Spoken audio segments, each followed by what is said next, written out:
Bueno, señores, y aquí tengo una invitada de lujo. Yo tengo que confesar, Lore, que cuando tú me dijiste que sí, me emocioné, casi lloré porque la forma en cómo nos conocimos, muy inesperada, y yo creo que nunca me imaginé en ese momento que íbamos a estar aquí el día de hoy hablando de este tema tan bonito, que yo creo que lo importante o lo que yo espero que, o esperamos que toda la audiencia se lleve es sí se puede, tanto a nivel personal como a nivel profesional. Eres un ejemplo de vida, un testimonio de vida y eso es lo que estamos llamados. Ir y evangelizar. ¿Cómo lo hacemos o cómo lo debemos hacer? Es lo que probablemente vamos a profundizar en este tema. Entonces, sin perder más tiempo, vámonos con el programa del día de hoy, con el episodio del día de hoy, Testimonios de Vida que Inspiran, con Lorena Fuenmayor.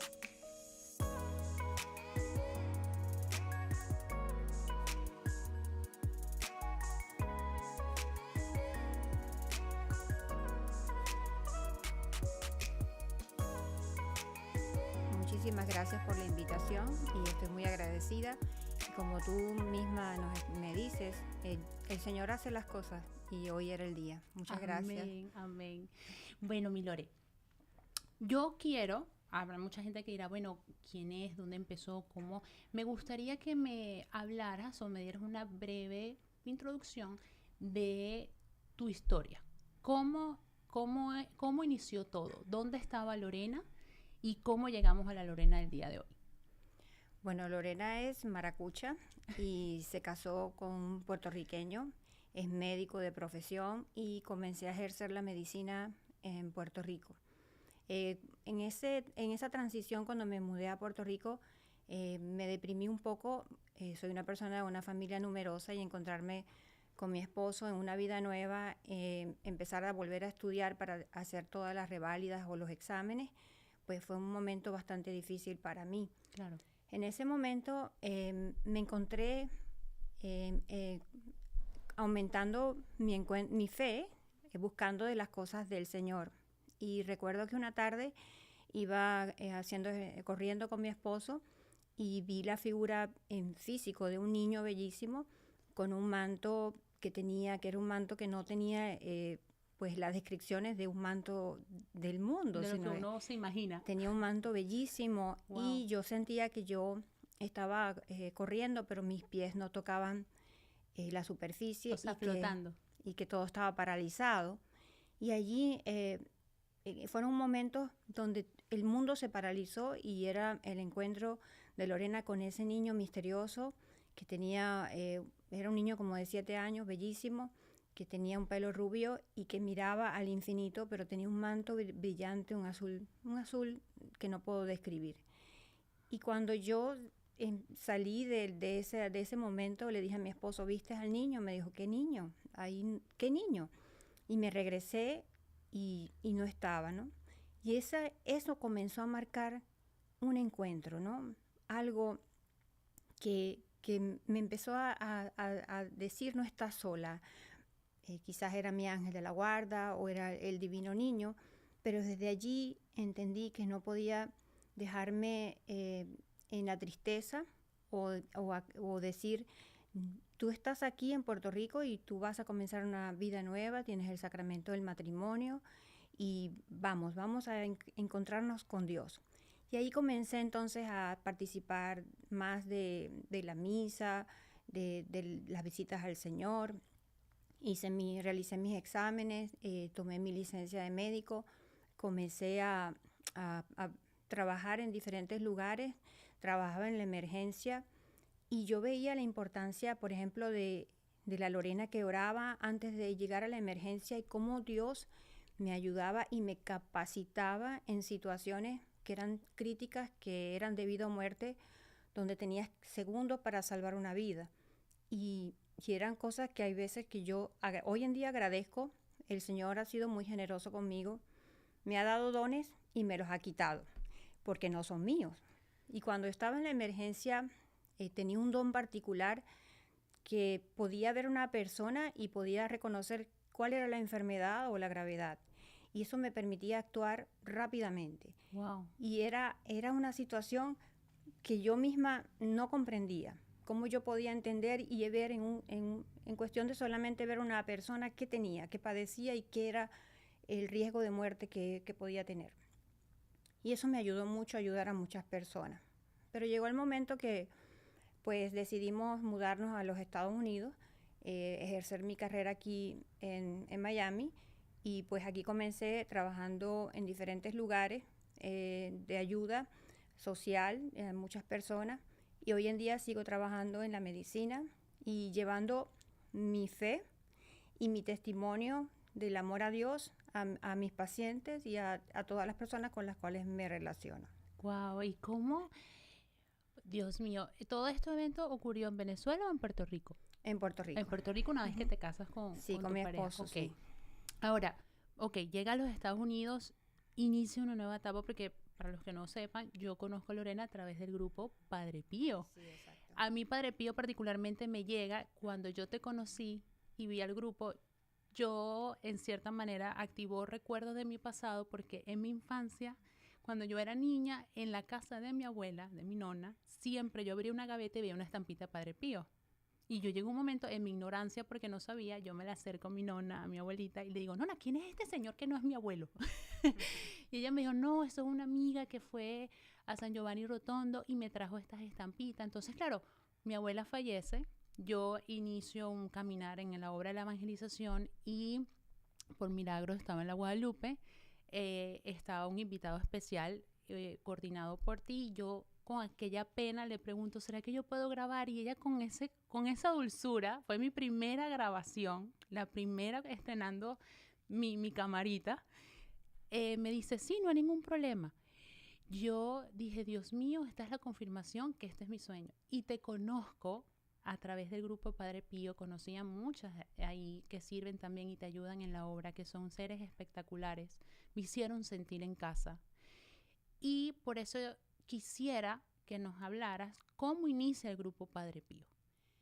Bueno, cuando yo siempre he tenido una enorme devoción, como te hablaba sobre esa experiencia con ese niño, yo cuando estaba en Puerto Rico comencé una profunda relación con mi ángel de la guarda. Wow. Y pareciera que, como me dijo una vez el padre Fabián, a veces el Señor permite como que se abran los ojos del espíritu y puedas percibir y ver algunas cosas. Y empecé a percibir y sentir muchas cosas, de las cuales entonces cuando me mudé aquí, al ver tanto New Age y tanta mala información del ángel de la guarda, pues quise comenzar a hacer unos talleres del ángel de la guarda, de la verdadera devoción y el trabajo del ángel, que es un adorador. Y la tarea del ángel es llevarnos al amor a Dios. Es un servidor del Altísimo, adorador, y nos va a ayudar también en nuestra tarea y en nuestra misión. Y está hoy en día el ángel de la guarda siendo utilizado en Reiki, en terapias, camillas de ángeles, en cosas que no son los ángeles del Señor, sino que son espíritus que cayeron y están entonces las personas en adivinación, o como dice Colosenses 2, están viendo su propia imaginación y es en esas cosas angélicas, porque realmente no están conectados o no están unidos a la cabeza que es Cristo.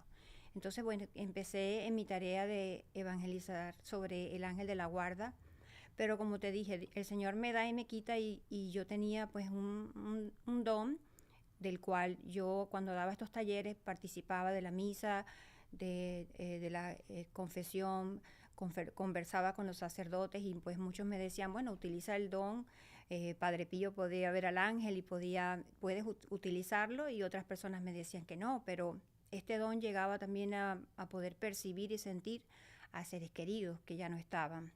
Entonces, bueno, el taller era hablar de nuestro Señor, pero hablar sobre esa escritura, la palabra de Dios, el Antiguo y Nuevo Testamento, en donde aparecen los ángeles, como por ejemplo en el Antiguo Testamento Ezequiel, que nos habla de los serafines, de los tronos, y Isaías. Entonces, hablar sobre lecturas bíblicas, y también, pues como ya tenía ese don de poder ver, hablarle a las personas esa relación amorosa, ese ángel que está allí para ayudarnos en nuestro crecimiento y en nuestro amor hacia Dios. Es la voz del ángel, es la voz de la iglesia.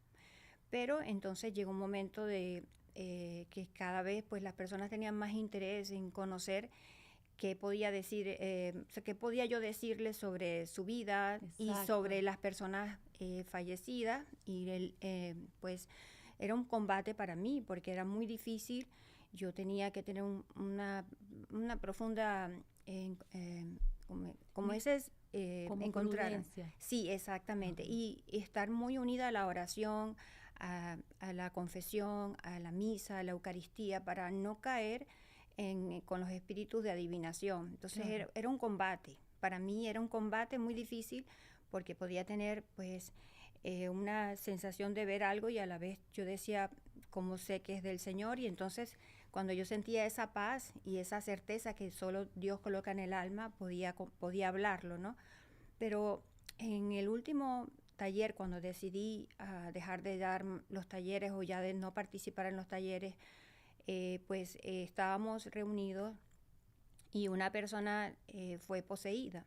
Y en ese momento, pues el demonio estaba en guerra en mi contra, ¿no? Claro, o sea, te atacaba a ti. Me atacaba a mí. Wow. Entonces, bueno, por un lado dije, me alivia saber que estoy trabajándole al Señor, porque Él ha venido en su furia a estar enojado conmigo, a hacerle ver a las personas el amor a Jesús, Eucaristía, a la iglesia, a los sacramentos.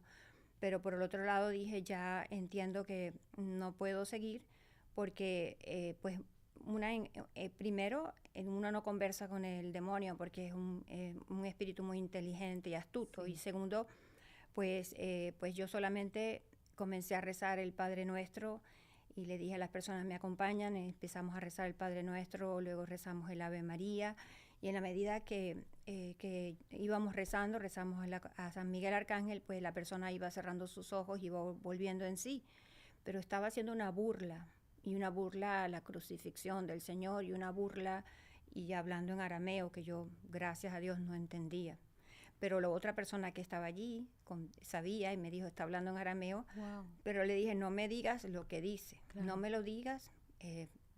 Solamente pues cuando rezamos el poder de la oración, pues esa persona volvió en sí, pues le dije, debes buscar de la ayuda de la iglesia y de un exorcista porque ciertamente el demonio te toma y como un vehículo. Exacto. Cuando quiere y sale de ti cuando quiere. Entonces esa persona me dijo que estaba viviendo con santeros y que había estado envuelto en todo lo del New Age. Entonces mi consejo fue, tienes que cortar todo esto y buscar de los sacramentos y del auxilio de la iglesia, porque cuando una persona está poseída, no es solamente el trabajo del exorcista. La persona que está poseída tiene que vivir una vida de gracia, tiene que acercarse a la Eucaristía, a las confesiones frecuentes, no solamente la persona, la familia, las personas que viven con esta persona. Es una lucha apocalíptica. Y de allí, pues entonces, surge y nace el grupo de oración, debido a que ya no iba a dar más los talleres. Pues todas las personas que habíamos estado reuniéndonos para rezar, porque rezábamos el rosario, y también pues conociendo sobre Jesús a través de la Biblia y sobre la verdadera devoción al ángel, pues decidimos seguir unidos. Y yo entonces en ese tiempo estaba viendo muchas películas, quise aprender sobre las virtudes de los santos y sobre los santos católicos. Entonces el santo que sentí que era por el cual el grupo iba a ser formado y llamado fue Padre Pío, por su amor al ángel de la guarda y su conexión y comunicación. Y yo aprendí mucho de esta verdadera devoción al ángel de la guarda con Padre Pío. Entonces ahí en enero del 2016 se funda el grupo de oración Padre Pío. Mira qué increíble, porque el Padre Pío fue como el crazy glue, como la pega loca de todo lo que tú habías experimentado en tu vida, lo que estabas tratando de discernir y descifrar, tomar decisiones importantes como sigo o no sigo.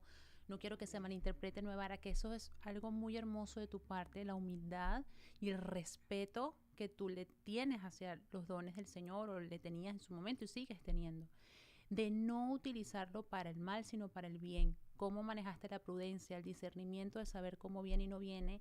Llega el rescatador, Padre Pío, y lo tomas a él como bandera y escudo para llevar esta misión tan linda y tan hermosa, porque en el grupo de oración se hace de todo. Hace rosario, misa, haces charlas, se evangeliza. Ahora, cuando te llegan personas, porque a mí me ha pasado, tengo un negocio, lidio con mucha servicio al cliente, por así decirlo, y yo viví una experiencia. Hay personas que me vienen con la pulserita, con el ojito, con la manito, entonces es delicado porque antes de todo nuestro trabajo es evangelizar y salvar almas. Cuando uno llega al cielo, creo fielmente que el Señor no te va a preguntar, no importa el título de contador, ni de abogado, ni nada, importa el título de santo. ¿Qué hicimos nosotros para rescatar a ese amigo? ¿Qué fue lo que vino a hacer Jesús? Salvar al amigo, al hermano.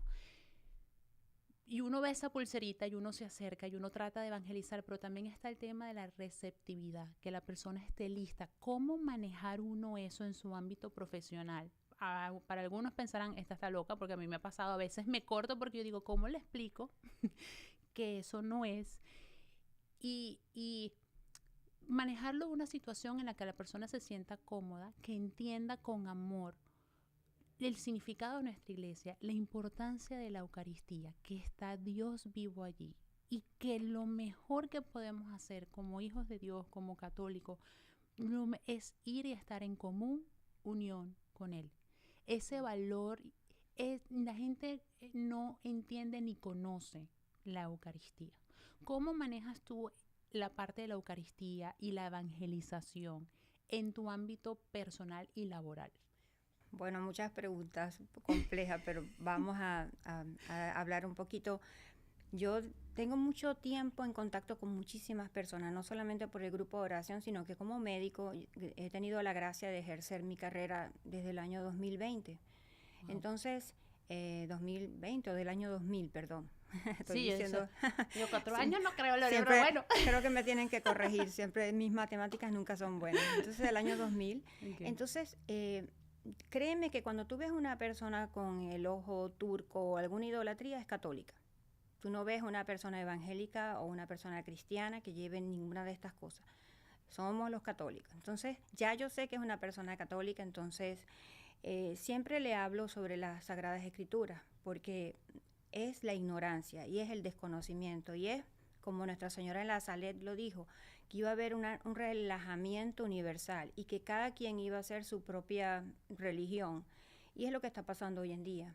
Cada quien busca lo que le gusta de cualquier creencia. Entonces vemos un católico que practica yoga y que tiene cosas del budismo y tiene cosas del hinduismo.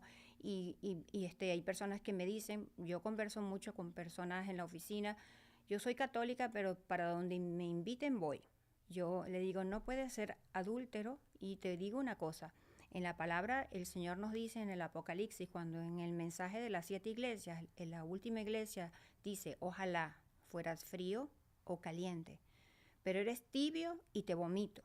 El Señor no quiere que, el mismo Pablo nos lo dice, una sola fe, una sola creencia y una sola religión. Tienes que sacar fuera de tu vida todo lo que sea de otra religión o creencia. Y esa es la manera de mostrarle tú el amor a tu único Señor y Dios, a tu esposo, porque cuando recibimos la Eucaristía, nosotros somos la esposa y Él es el esposo. Y es muy importante, pues yo les hablo siempre del Antiguo Testamento sobre Moisés y Josué. Le digo, ¿tú te recuerdas quién es Moisés? Sí, todo el mundo sabe quién es Moisés. Entonces le digo, tú sabes, Josué fue el sucesor de Moisés. Tú te recuerdas de Jericó, porque hay muchas oraciones para derribar las murallas de Jericó. Hay exorcistas que dedican para derribar las murallas. Entonces les explico de esta manera. ¿Tú te acuerdas? Bueno, mira, vino Josué, un día estaba orando y se le apareció el ángel, el primer ángel de Dios, nada más que San Miguel Arcángel, y le dijo, quítate las sandalias porque este lugar es santo, para que él entendiera que las cosas de Dios nosotros tenemos que verlas con mucho respeto. Hoy en día hay muchas cosas que llegamos al sacrificio de la misa y no nos estamos vistiendo apropiadamente, no estamos haciendo la reverencia apropiadamente, y son cosas que tenemos que examinar y que escuchar a Nuestra Señora, no solamente en la Salet, sino Nuestra Señora del Buen Suceso, que también nos habla el relajamiento y todo lo que iba a suceder. Hoy en día se le da muy poca importancia a la Eucaristía, como nos lo dijo Nuestra Señora en Garabandal. Y yo digo, ¿cómo es posible que en el año 1500, 1600, en Nuestra Señora del Buen Suceso, le dijera a esta religiosa, a Mariana de Jesús, sobre estos tiempos, que ya los niños no iban a ser bautizados, que ya casi nadie iba a recibir el sacramento del matrimonio, que la confesión, el demonio iba a hacer una lucha tan grande que la gente casi no iba a confesarse. No hablemos de la unción de los enfermos, que yo tanto le insisto a mis pacientes, que casi la gente no iba a morir con la debida preparación y los auxilios de la iglesia. Entonces yo le hablo de ese momento con Josué y le digo, mira, San Miguel, Dios no abandona a Josué cuando tiene que derribar esas murallas de Jericó y le envía una estrategia con el arcángel San Miguel que él cumple. Pero luego que ellos conquistan Jericó, tenían que ir a conquistar otro lugar. ¿Y qué pasa? Que Josué dice, voy a mandar a 3,000 hombres, porque es algo muy pequeño. Por favor, ya ganamos Jericó y esto que es nada, voy a enviar a estos 3,000 hombres. ¿Qué pasa? Que envían a estos hombres y resulta que pierden la batalla y mueren estos 3,000 hombres. Entonces Josué cae a llorar. Señor, pero ¿por qué abandonaste al pueblo de Israel? ¿Por qué abandonas a tu pueblo? Y entonces el Señor habla y le dice, porque uno de tus jefes tiene anatema, o sea, idolatría, se tiene anatema. ¿Y cómo es posible? Tiene anatema. Entonces, él manda a llamar a todos los jefes del ejército de Israel y uno a uno los interroga y se da cuenta que, creo que se llamaba Acán, que tenía esa idolatría. No solamente fue apedreado él, sino toda su familia. Y murieron todos. Cuando uno entra a ese tipo de cosas, que están muchas veces, que no le pertenecen a Dios y muchas veces están consagradas. Hoy en día hay muchas cosas que están consagradas. Incluso puede haber personas que pueden tener una posesión por un objeto que esté consagrado al demonio y entra a nuestra casa. Exactamente. Y entonces hay que tener mucho cuidado. Entonces yo les explico, porque estas personas que tienen, por ejemplo, me pasa mucho el ojo turco, llegan con tragedias. Y yo las dejo hablar. Cuando me terminan de hablar, le digo, ¿tú sabes lo que llevas en el pecho? ¿Tú eres católica? Sí, me lo regaló mi amiga, me lo regaló mi hija. Y le digo, esa depresión, intento de suicidio de esa persona, esta enfermedad, todo eso tiene que ver con ese ojo turco que tienes. ¿Cómo? Y no lo quieren creer. Y le digo, pero es que lee la escritura. Mira lo que le pasó a este guerrero. Era servidor del ejército del Señor. Por tomar una idolatría, Dios abandonó a todo el ejército y todos murieron. Y me llama también la importancia en el libro de los Macabeos, cuando creo que se llama Judas, que llega también y se encuentra que hay unas de personas del ejército de Israel que habían fallecido, eran como 1,000 hombres, pero entonces él quiere darle una sepultura que debe honrar a estos hombres, pero se dan cuenta que cuando los están tomando sus cuerpos, levantan su ropa y tienen idolatría, anatema. Entonces, él se da cuenta de lo grave que es tener idolatría y que estas personas murieron. Entonces dice, ya sé lo que vamos a hacer una colecta. Y ellos colectaron, creo que fueron 1,000 o 2,000 monedas de plata y las mandaron al templo para reparar, para orar por las almas de estas personas, para que el Señor no le tomara en cuenta, Dios no le tomara en cuenta esta falta, porque pensaba que eso iba a afectar a estas almas. Y lo importante entonces allí vemos también de lo que es el purgatorio, ¿no? Que él quiere orar por estas personas que mueren con esta idolatría y va y ofrece en el templo pues un dinero para que haya oraciones por estas almas que murieron y que tenían idolatría, que eso no estaba permitido en el pueblo de Israel. Wow, qué increíble. Y tú normalmente le explicas porque le explicas y la persona entiende y pasa que de repente te dicen, ¿qué debo hacer? Bueno, la mayoría me dice, ¿tiene unas tijeras? Yo con mucho gusto te las corto y te las rompo, y yo misma personalmente, la mayoría de las veces, el 90% de las personas me lo dan y yo lo boto a la basura. Sí. Pero hay personas que están muy apegadas al dinero y me dicen, yo gasté esto, me lo regaló mi amiga y no hay más. Les aconsejo, no. Pero con tu pregunta sobre la Eucaristía, que me hiciste cuando también estábamos hablando de esto, yo veo qué gran bendición es un médico eucarístico. Yo veo la bendición no solamente en mi oficina, en mi familia, en mi casa, en mi entorno. Yo veo la bendición porque te conviertes en un santuario del Dios vivo, ¿no? Y tú llevas entonces a Dios, porque yo recibo la Eucaristía todos los días, participo del sacrificio de la misa todos los días. Entonces todos los días llevo a todos mis pacientitos al altar. Y todos los días llevo a todas las personas, a todo el grupo de oración siempre. Y yo veo cómo el Señor es tan bello, es tan grande, es tan maravilloso. Por ejemplo, en esta pandemia, nosotros no tuvimos ninguna muerte en la oficina, nadie murió. Y yo te puedo decir, pero eran tantas personas en intensivo, yo no, y quizás alguien dirá, bueno, ella quizás tiene un trabajo muy fácil. No, yo tengo pacientes muy complicados, tengo pacientes en diálisis, pacientes que están con cáncer y tienen no uno o dos tipos de cáncer, y personas que están muy enfermas, con el corazón trabajando muy poco. O sea, tengo personas, una población muy enferma. Y los que me iban a la emergencia y intensivo, intubados, eran los pacientes más complicados, los que tenían enfermedad pulmonar crónica, los que el corazón les trabajaba un 20%, pero yo sabía que allí estaba el Señor, y yo sabía que, bueno, que todo estaba en sus manos, y ninguno de ellos murió. Y yo vi, no solamente, y yo sé que fue un momento muy difícil para todos, y muchos también tuvimos que vivir pues la pérdida de muchas personas, de muchas amistades, escuchamos de muchas personas que fallecieron, y fue un momento muy difícil. Pero yo veía la mano poderosa del Señor allí a través de la Eucaristía diaria. Y también mis jefes son personas de mucha caridad. La caridad es un escudo. La caridad es un escudo que protege de todo mal. Entonces, la vida de la gracia, la importancia de la vida de la gracia. Claro, hay personas que murieron en el COVID como almas víctimas también. Yo tengo testimonios de sacerdotes que preferían que intubaran a otra persona y no los intubaran a ellos porque no había en el momento de la emergencia para tantas personas. O sea, yo sé que hubo personas que fueron almas víctimas, y personas que fue la voluntad del Señor, y fue la manera, así como Francisco y Jacinta, los pastorcitos de Fátima, que ellos murieron por una gripe, pues era la voluntad de Dios llevárselos con esa enfermedad. No digo que el Señor pues se cumplió su voluntad, pero yo vi esa gracia como una gracia muy particular que siempre agradezco. Qué hermoso. Mi Lore, y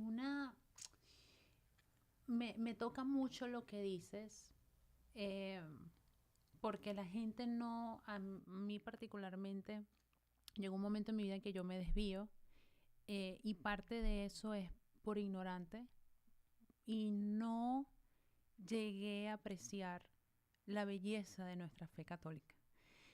Cuando yo empiezo a conocer, porque uno es por tradición católico, ¿no? Y no conoce. Cuando yo empiezo a conocer y me enamoro de mi fe católica, que parte de eso es por eso que yo decido evangelizar, para enseñar, pero no para convencer, sino para enamorar. La misma persona debe tomar la iniciativa. El conocer, el hablar de estas cosas, pero sobre todo el entender que todo viene de Dios, todo regresa a Dios, así como Él nos los da, nos los puede quitar, está en su debido derecho, porque Él, como Rey, el que nos creó y el que dio todo, inclusive la última gota de su sangre para salvarnos, Él se lo ganó, él está en su derecho. ¿Cómo puede hacer uno algo que no quiero decir que me cuesta, pero que me gustaría tocar en el corazón de la persona? El valor del sacrificio eterno eucarístico que está allí. Cuando uno va para allá a la misa y uno ve la celebración eucarística, está reviviendo ese momento, ese Jueves Santo, ese Viernes Santo, ese domingo, y ese sábado y ese domingo. El respeto, la gente llega, habla, lo que tú me mencionaste es cómo llegar a la gente. Obviamente también es el Espíritu Santo, que la persona esté lista para escuchar lo que va a escuchar. Obviamente todo es obra de Dios, pero ¿cómo decirle a la persona, vive este momento, porque tú estás siendo un Juan, tú estás siendo una María, tú estás ahí arrodillado viendo ese momento, esa entrega, dando la última gota, porque Él está ahí, Él es el cuerpo y la sangre que se está entregando de nuevo por ti. Eres tan valioso que hizo lo mismo por ti, por tu hermano, por tu hija, por ti. ¿Cómo hacerle llegar ese valor eucarístico a la persona? Definitivamente tiene que ser una gracia de Dios, y tiene que el Espíritu Santo obrar. yo también estuve en New Age, no soy, yo también caminé con el tarot Sí. y también fui a brujas. Yo también pasé por esa etapa de la búsqueda y también tuve cosas del hinduismo. Pero una vez que el Señor vino con ese látigo, cuando de la noche a la mañana abrió mis ojos, en 24 horas yo había botado todo lo que era carta de ángeles, tarot, todo lo que no le pertenecía al Señor. O sea, yo también, pero hay que entender que eso también tenemos que repararlo, porque es muy importante, hoy en día no se hace reparación. Nosotros muchas personas somos personas de oración, nos gusta rezar el rosario, pero no tenemos también esos momentos de oración en silencio con el Señor, dejar que el Señor también hable, ¿no? Y es muy importante la reparación. Cuando una persona me dice, estoy enferma, lo primero que yo le digo es, repara por tus pecados. ¿Cómo? Hay que reparar. Si tú quieres Wow. ver que una persona mejore, pues obviamente la vida de la gracia, que esa persona se acerque al sacramento de la unción de los enfermos, que quiero darte este testimonio. Yo siempre respeto a las personas en su libertad. Yo tengo muchas personas evangélicas, testigos de Jehová, cristianas, bautistas, de muchas religiones, tengo católicos, pero al católico siempre le invito a la unción de los enfermos antes de ir a cualquier cirugía, cuando están luchando con alguna enfermedad como el cáncer. Y yo veo cuando la persona se acerca al sacramento, a la confesión, y cuando recibe la unción antes de la cirugía, una cirugía que pudo haber sido complicada, riesgosa, se convierte en algo muy sencillo y que la persona tiene una recuperación milagrosa. Entonces yo veo la bendición que tiene el sacramento. Nosotros, por ejemplo, yo a veces digo, Señor, gracias, yo hoy tengo una locura de amor porque soy un sacramento vivo, el sacramento del matrimonio por la iglesia con mi esposo, soy un sacramento que camina. Luego me fui a confesar el sacramento de la penitencia, otro sacramento. Después recibí a Jesús en la Eucaristía, 3 sacramentos. Y hay veces que de repente pues soy invitada a participar de la Eucaristía en la mañana y en la tarde. Entonces digo, tengo 4 sacramentos hoy, es una locura de amor. Entonces esa pregunta que tú dices, el Espíritu Santo obra, pero para que uno sea una persona de evangelización y poder llegarle a otras personas, primero uno tiene que tener una formación. Uno tiene que conocer el catecismo de la iglesia, nuestra fe, tiene que hablar con autoridad y con poder. Jesús hablaba con autoridad y evangelizar con amor. Entonces, cuando hay una persona que tú ves que tiene soberbia y arrogancia, no es el momento. Entonces el Espíritu Santo te va inspirando, pero definitivamente la persona que quiere llevar la palabra, porque recibimos en el bautismo ese don de profecía, ese don de ser sacerdotes y ese don de evangelizar, de ser sacerdotes, de ser reyes y de ser profetas. Entonces allí muchas veces yo comienzo con esta evangelización cuando la persona es bautizada, ¿no? Y empiezo a darle la importancia de la vida de la gracia, ¿no? Y es tan importante pues pedirle siempre la ayuda al Señor y que nosotros como personas de evangelización seamos personas de oración, personas de vida de gracia, de caridad, pero también de reparación. Uno se da cuenta de tantas cosas. Como Padre Pío también aprendí algo que quiero comentarte que es extraordinario. Cuando él dice, tú puedes rezar hoy mismo, en este momento, por una muerte santa de tu abuelo. Y tú dices, pero espérate, mi abuelo murió hace 20 años, 30 años. El Señor lo sabe, que tú en este mismo momento ibas a rezar por una muerte santa de tu abuelo, ibas a ofrecer misas y sacrificios y oraciones, y el Señor las aplicó en el momento de la muerte ya, porque Dios lo sabe todo, lo conoce todo. Qué cosa tan extraordinaria. Y con la pregunta que me hiciste sobre pues la Eucaristía, yo que soy un alma eucarística, que te comentaba que me doy cuenta en mi trabajo, o sea, las bendiciones, pareciera que el Señor se quiere ocultar, que es Él el que está haciendo las maravillas, pero yo digo, yo te descubro, Señor, porque esto no es posible, esto no es posible lo que está sucediendo. Cuando veo personas que tienen un cáncer de páncreas que se recuperan, o personas que tienen 2 cánceres y se recuperan, personas con leucemia que están con un pronóstico grave y de repente están sanas, yo digo, Señor, no te escondas más, sé que eres tú.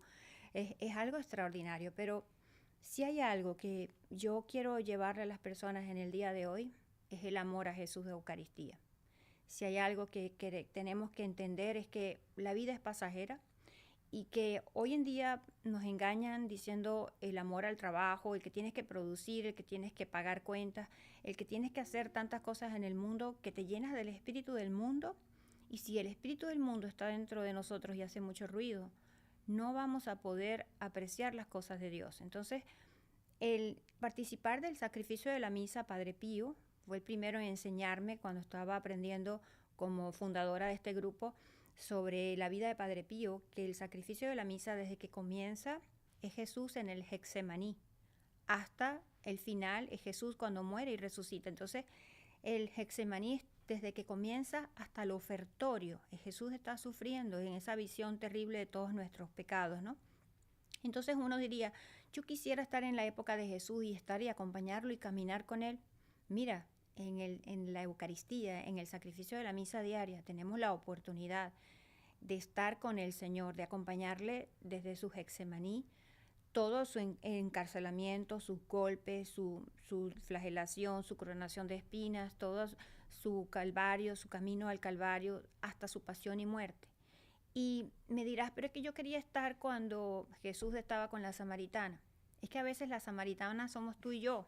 ¿Cuántas veces no hemos sido arrogantes con Dios y le hemos hablado mal porque no nos ha querido escuchar, porque queremos que Dios nos haga las cosas a nuestra manera, ¿no?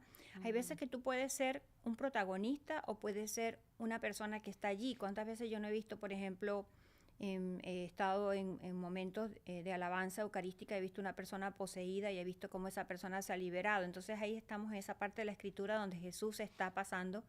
Yo he visto personas también ser sanadas. Entonces ahí tú eres una persona que estás parte del evangelio, como cuando Jesús fue a visitar a Pedro y estaba la suegra enferma y se curó. Entonces yo veo, a veces vas a ser tú, porque a mí me pasa, una de las bendiciones que he tenido en la Eucaristía es la salud, porque el mismo Pablo nos dice, cuidado de tomar indignamente el cuerpo y la sangre del Señor, es decir, nosotros seremos muy responsables porque estaremos tomando y comiendo nuestra propia condenación. Es mucho cuidado. Y dice, es por eso que muchos de ustedes han muerto y muchos de ustedes están enfermos. O sea que la Eucaristía va a dar frutos, al menos que la persona se haya entregado como un alma víctima, y como Padre Pío que le dijo, descarga sobre mí todos los flagelos y enfermedades para que perdones todos los pecados. Y esa es otra cosa, que las personas no entienden, que los milagros que Dios le concedía a Padre Pío, Jesús le hacía sufrir esa pasión en su cuerpo. Es decir, para que una persona recuperara su salud, Padre Pío padecía en su cuerpo. Padre Pío tenía los estigmas y también padecía de muchas enfermedades, de una salud muy frágil. Y entonces vemos cómo tanto Pedro como Isaías, el profeta Isaías, nos dicen, por sus llagas hemos sido sanados. Es decir, que para que haya salud del cuerpo físico, tiene que haber una salud del alma. Y nos estamos llenando de llagas, de inconformidades, de dolores de nuestras relaciones con nuestro mamá, papá, de dolores de relaciones con nuestros esposos. O sea, estamos llenos de llagas. Y esas llagas nos van a hacer una repercusión en el cuerpo físico. Pero no queremos ir al médico, que es el confesionario, donde esas llagas son sanadas. Y a través de ese poder que Dios le ha dado y autoridad al sacerdote de perdonar los pecados, ocurre algo extraordinario. Y fíjate que en el Apocalipsis, cuando Juan está viendo las visiones, que le dice, ¿quiénes son esos que están vestidos de blanco? Uno piensa que son los mártires que han derramado la sangre. Dice, esos son los que han lavado sus vestiduras con la sangre del Cordero. Eso ocurre en la confesión. Cuando nosotros nos confesamos, la sangre del Cordero nos lava y nos dice, como ese Salmo 51, lávame y quedaré más blanco que la nieve. Cómo la persona no va a ir recuperándose y sintiéndose mejor cada vez que se acerca el sacramento de la confesión, y por cierto que es el exorcismo más poderoso. Wow. Mira, yo escucho a Lore ahorita en estos momentos y yo digo, Señor, yo trabajé hoy hasta la 1, 2 y dije, yo me voy a ir a confesar a la Guadalupe porque yo tengo que cerciorarme, estar en gracia, pero bien antes de grabar, porque Señor, no la quiero embarrar. Y yo al escucharte y uno dice, Dios mío, es que el Señor nunca nos ha dejado solo.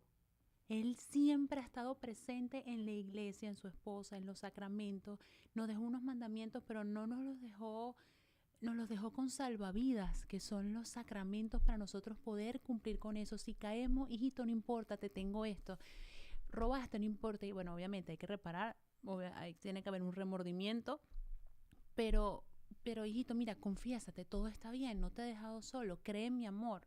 Los sacramentos y el estar en gracia es el mayor regalo que Dios nos pueda dar, porque mientras más en gracia estemos, más el Señor estará en nosotros, habitando y obrando Él a través de nosotros. Es que lo que pasa es que no comprendemos el riesgo grave que tenemos, porque cuando nosotros estamos haciendo buenas obras de caridad, oraciones, misas, nosotros estamos acumulando, como dice la palabra, un tesoro en el cielo.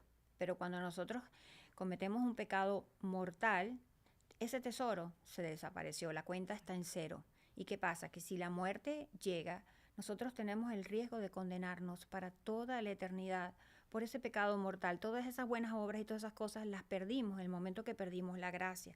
Y esto tenemos que entenderlo. Por eso uno de los 5 consejos de Padre Pío, que yo siempre he dicho, una de las primeras cosas que le voy a decir a Padre Pío es gracias por esos 5 consejos, porque me han salvado, pues me han dado la salvación. O sea, porque él dice la Eucaristía diaria, la confesión semanal, leer un libro católico, es decir, un libro espiritual todos los días, la palabra de Dios, alguna vida de algún santo, el examen de conciencia todas las noches y la oración mínimo 2 veces al día. Y de verdad que para mí la confesión semanal me ha ayudado también con las tentaciones. Cuando yo veo, por ejemplo, que el demonio me está colocando una obsesión o me está haciendo una película de terror o una película de víctima, yo voy al confesionario y le digo, Padre, quiero pedirle perdón a Dios porque estoy en una lucha espiritual, pero sé yo que yo soy la débil, yo necesito la fuerza del Señor porque estoy pensando todo el tiempo mal de esta persona y no es esa persona, soy yo. Y le pido a Dios la gracia. Inmediatamente esa tentación o ese problema cesa. El Señor da la gracia en el sacramento con humildad. Porque el que la confesión somos nosotros, no somos los pecados de la otra persona, somos nosotros. Y yo veo la gracia que se da, que hay veces que hay cosas que se terminan inmediatamente y se desaparecen para siempre. Pero hay otras que el Señor, como Pablo, que Pablo le quiso que le quitara un sufrimiento y le dijo el Señor, te basta mi gracia. Pues a veces el Señor nos va a decir, te basta mi gracia. Eso es correcto. Así. Y a mí me ha pasado. Los momentos en que, obviamente, a mí hay momentos en que uno dice, no puedo. Y yo siento que es una oportunidad para yo reconocer mi nada y dejar que el todo opere en mí. Y yo voy, me confieso y le digo, Señor, con esto acepto que yo sola no puedo, que yo te necesito, que yo te amo, que yo sola no, pero contigo sí, dame la gracia porque no te quiero fallar. Y ese es el mejor acto de humildad que podamos tener con nuestro Dios, hacerlo reconocer que toda la gloria y todo la prueba superada que hagamos, lo que sea, todo vino de Él y todo es para glorificarlo a Él. Amén. Amén. Pues te digo que la Eucaristía para mí pues es lo más importante del día. Yo misma veo que cuando no puedo participar de la misa en la mañana temprano, está la loca de la casa. O sea, la mente, el carácter puede salir en cualquier momento. Amorcito, tú no has ido, no, en el trabajo, trabajo, a la misa. en el trabajo. Pero yo me doy cuenta, o sea, cuando no soy yo, sino es Él que vive en mí, o sea, la amabilidad, la paciencia, la tolerancia, la misericordia, qué bello. Pero cuando no he podido participar en la mañana porque hay un accidente, no pude llegar a la iglesia, caramba, es la loca de la casa, es terrible. Entonces yo digo, Señor, ¿qué falta me hace? Y eso que solamente fue ayer que te recibí. Exacto. Entonces tú ves la vida de la gracia y tú ves también que tenemos que entender que cuando nosotros nos acercamos al banquete eucarístico somos la novia. Y eso no lo queremos ver. Si es el día de tu boda, que es todos los días, si participas de la Eucaristía todos los días, ¿cómo te vestirías para el día de la boda? Bellísima, ¿verdad que sí? No irías de vestido de playa, ni con blue jeans, ni tampoco mal arreglada, porque te vas a encontrar con el amado, con el esposo. Y tienes la oportunidad de hacer una unión en intimidad que entendí gracias a Santa Faustina en el diario de la Divina Misericordia, cuando ella, una vez saliendo del sacrificio de la misa, una de las religiosas le dijo en forma irónica, ahí va la princesa. Y ella dijo, sí, llevo sangre real en mis venas. Padre Pío explica que cuando recibimos la Eucaristía son como dos velas que se funden y no se sabe quién es quién. Imagínate que tu alma fundirse con el alma del Señor y no se sabe quién es. Y que tu sangre se una, la sangre del Señor con tu sangre. Eso es algo que no podemos recibir de ninguna otra manera que no sea con ese alimento que desde el Antiguo Testamento, desde que comienza el Génesis, se está hablando de Melquisedec, que se acerca con Abraham, con el pan sacrificio. y el vino. Y luego vemos entonces el maná, que todos estos son prefiguras. El profeta Elías, luego que lucha con estos 450 sacerdotes de Baal, que los mata a todos, yo digo, wow, se deprime y se va al desierto y le pide al Señor la muerte. O sea, mira cómo un profeta de Dios se deprimió. O sea, no creas que estás solo. Yo también he pasado por depresiones. Hay momentos en la vida donde es la noche oscura, donde uno siente una sacudida, donde uno se siente abandonado. Pero mira lo que pasó. ¿A quién mandó Dios para alimentar a este profeta, a el ángel? Que le dijo, levántate y come. Y esto es el ángel que siempre nos habla a través de la conciencia, que nos lleva cuando sentimos esa inspiración de ir a la misa, de ir a visitar a Jesús Eucaristía. Es el ángel haciéndonos esa invitación, ese compañero invisible que también ora por nosotros y que está constantemente protegiéndonos. Como en el Salmo 91, el ángel irá delante de nosotros, pero tenemos que aprender y entender que el ángel nos defenderá y nos asistirá y nos ayudará en la voluntad de Dios, y que si nosotros no estamos en la gracia de Dios y estamos en un pecado grave, entonces el ángel no podrá ayudarnos, orará por nosotros, pero no podrá ayudarnos cuando nosotros estamos viviendo en desobediencia y no estamos cumpliendo la ley de Dios. Claro, sí, porque Él está haciendo su parte, pero nosotros nada. Lore, yo no tengo palabras, voy a ser breve porque si no empiezo a llorar. Has dicho cosas muy bonitas que han llegado a mi corazón y estoy muy agradecida de todo corazón por esos conocimientos y que me hayas dado a mí la oportunidad de poderlos mostrar a todos, porque para mí la verdad es una muestra de decir sí se puede, y yo me siento como que me provoca voltear y decirle, ¿vieron que no soy yo sola? Sí se puede estar con Dios, sí hay amor de verdad. Y estoy muy agradecida por esos conocimientos, por haberme dado la oportunidad de llevarlo al mundo y de que las personas entiendan y educarlas para que se enamoren y lo hagan con cariño y sepan de corazón que el Señor nos ama y está allí todo el tiempo para nosotros. Somos nosotros los que nos alejamos, pero Él está allí. No pierdan la fe, crean. Y bueno, espero que este no sea el último. Espero que haya muchos otros temas que podamos hablar y que me puedas prestar esos conocimientos, todo para la gloria de Dios. Amén. Que seamos un instrumento para llevarle almitas. De verdad, muchas gracias. Aquí estoy y quiero, por último, invitar a las personas a visitar a Jesús en el Santísimo, que Él está solo y Él se alegra mucho cuando llega alguien a hacerle compañía, y que Él necesita, porque hay mucha blasfemia, profanación, indiferencia, y hay que reparar y hay que acompañarle en el Santísimo, porque más bien nosotros somos los bendecidos y los favorecidos. Exacto. Porque Él nos está dando a nosotros aquellas gracias que vamos a necesitar, que tú y yo todavía desconocemos. Yo a veces digo, Señor, esta gracia me la tuviste que haber dado en el Santísimo, porque no hay de otra manera y que yo haya tenido esta fortaleza o que yo haya podido tener esta solución a esta situación. Qué bueno es el Señor. Y como Él dijo, yo vine a que tengan vida y vida en abundancia. Y ese fuego, ¿cómo quiero que arda? Ese es el fuego que tenemos que sentir. No podemos seguir siendo indiferentes a un amor tan profundo, a un amor crucificado, y que tenemos que acercarnos a Él con todo el corazón y ser perseverante. Esa es la palabra. Yo he sido perseverante. A veces no quiero ir a confesarme. Lorena, te viste y ya, te vas. Y no quiero, sí voy, ahora mismo. O sea, yo misma me salgo de mí misma y digo, sí, Señor, usted va. Uno se une al angelito de la guarda y uno se autoevangeliza. ¿Cómo es posible? No dejes que gane. Él no quiere que tú vayas, tú vas a ir. Y uno empieza con esa guerra interna. Sí, así que yo te agradezco y claro que sí, estoy a la orden porque pues el Señor nos ha dado tanto. Y yo te invito a que sientas ese fuego. Quizás cuando le vayas a visitar un poco al principio, a mí me pasaba también. Yo le visité muchas veces y estaba mirando al techo. Incluso una vez le dijo Santa Teresa al Señor, que ¿en qué momento te agradó yo más? ¿Qué es el momento más bueno que yo he hecho por ti? Dice, el día que fuiste al Santísimo y te pusiste a contar los ladrillos. Y ella, ¿cómo?